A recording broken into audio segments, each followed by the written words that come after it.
धोखा बाटे बेवफानु सब हो।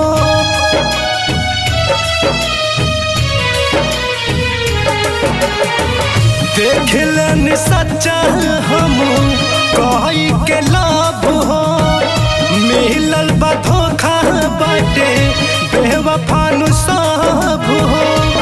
इहे सब से कहब जदि केहू पूछी, 10 गो से दिलवा लगा लिहा यार हो।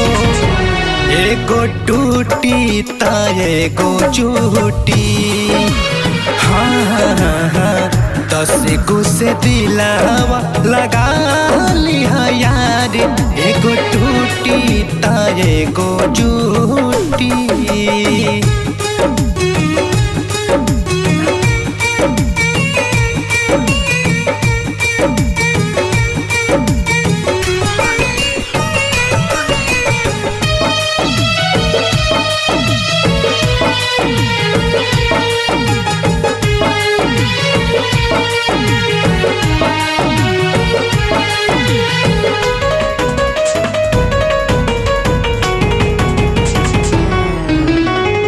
नफरत भइल अब त मोहब्बत के नाम से, देके दगा सभे रहता आराम से। हाँ नफरत भइल अब त मोहब्बत के नाम से, देके दगा सभे रहता आराम से। साचे कहला से काहे छूटता लूटी, 10 गो से दिलवा लगा लिहा यार हो।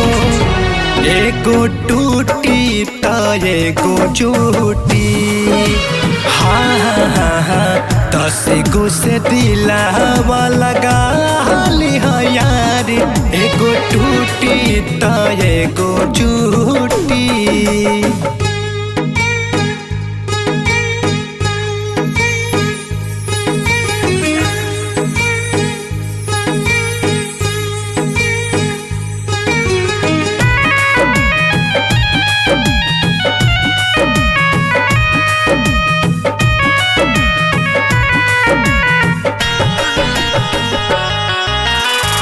बेवफाई दुनिया सारा हो गइल बुझाता, जी कि मर जाई हम कुछ ना सुहाता।